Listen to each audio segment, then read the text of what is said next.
കേന്ദ്രമന്ത്രി പ്രഹ്ലാദ് ജോഷിക്ക് വിദ്യാഭ്യാസ വകുപ്പിന്റെ അധിക ചുമതല. നിലവിൽ ഭക്ഷ്യ പൊതുവിതരണ വകുപ്പ് മന്ത്രിയാണ്. ശരത് ലാൽ ഉണ്ട് കൂടുതൽ വിവരങ്ങളുമായി. ശരത് ലാൽ പറയാം.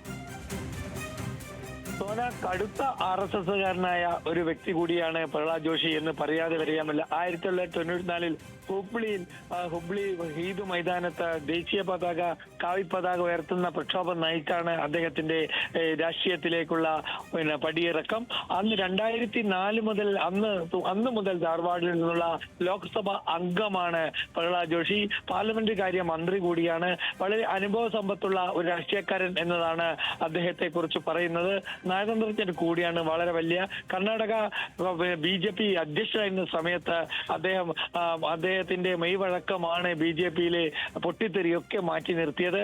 അത്രത്തോളം RSSുമായി അടുത്തു നിൽക്കുന്ന ഒരു വ്യക്തിത്വമാണ് പ്രഹ്ലാദ് ജോഷിയുടേത്. ഏതായാലും ധർമ്മേന്ദ്ര പ്രധാന ശേഷം, അതായത് RSSകാരന് ധർമ്മേന്ദ്ര പ്രധാന ശേഷം RSSന്റെ അടുത്ത ചോയ്സ് ആയിട്ട് തന്നെ പ്രഹ്ലാദ് ജോഷി വരുന്നു എന്ന കാര്യത്തിൽ യാതൊരു സംശയവുമില്ല. അതായത് അദ്ദേഹം നേരത്തെ ആദ്യത്തെ മോദി മന്ത്രിസഭയിൽ കൽക്കരി മിനിസ്റ്റർ ആയിരുന്നു. അതിനുശേഷമാണ് പാർലമെന്റ് കാര്യവും അതുപോലെ തന്നെ പൊതുവിതരണ വകുപ്പും നൽകിയിരിക്കുന്നത്. കർണാടകയിൽ നിന്നുള്ള വളരെ അടിത്തറയുള്ള നേതാവ് ആണ് എന്ന് കൂടി പറയാം. കേരളത്തിന്റെ തെരഞ്ഞെടുപ്പ് ചുമതല വഹിച്ചിരുന്നു നേരത്തെ BJPയുടെ. അവിടെ കേരളവുമായിട്ട് അടുത്ത ബന്ധം പുലർത്തുന്ന ഒരു രാഷ്ട്രീയക്കാരനും കൂടിയാണ് പ്രഹ്ലാദ് ജോഷി. ഇദ്ദേഹത്തിന്റെ കയ്യിലാണ് ഇപ്പോൾ ധർമ്മേന്ദ്ര പ്രധാന്റെ വിവാദമായ ഈ വിദ്യാഭ്യാസ വകുപ്പ് ഏൽപ്പിച്ചിരിക്കുന്നത്.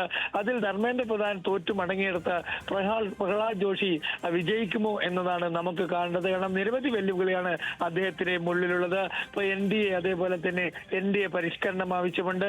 വിദ്യാഭ്യാസ അല്ലെങ്കിൽ ചോദ്യപേപ്പർ ചോർച്ചക്കുള്ള ബില്ല് തിങ്കളാഴ്ച പാർലമെന്റിൽ ലോക്സഭയിൽ അവതരിപ്പിക്കപ്പെടുന്നു. അതുമാത്രമല്ല, ചർച്ച ലോക്സഭയിലും രാജ്യസഭയിലും ഈ നീറ്റ് ചോദ്യപേപ്പർ ചോർച്ച ചർച്ചയുണ്ട്. വിദ്യാർത്ഥികൾ നടന്ന അക്രമത്തെക്കുറിച്ച് ചർച്ചയുണ്ട്. അതിനൊക്കെ മറുപടി പറയാനുള്ള പാർലമെന്ററി കാര്യ മന്ത്രിയുടെ ചുമതല കൂടിയുള്ള പ്രഹ്ലാദ് ജോഷി ഈ സ്ഥാനം ഏറ്റെടുക്കുമ്പോൾ വിദ്യാർത്ഥികളുടെ പ്രക്ഷോഭത്തെയും അതേപോലെ തന്നെ യുവാക്കളുടെ പ്രക്ഷോഭത്തിലേക്ക് തണുപ്പിക്കാൻ പറ്റുന്ന ഒരു നയതന്ത്രജ്ഞനാണ് പ്രഹ്ലാദ് ജോഷി എന്ന കാര്യത്തിൽ ആർക്കും ഒരു സംശയമില്ല. അതുകൊണ്ട് തന്നെയാണ് പ്രഹ്ലാദ് ജോഷിയെ തന്നെ ഈ വിദ്യാഭ്യാസ വകുപ്പിന്റെ ചുമതല നരേന്ദ്രമോദി പ്രധാനമന്ത്രി ഏൽപ്പിച്ചിരിക്കുന്നത്. സോന.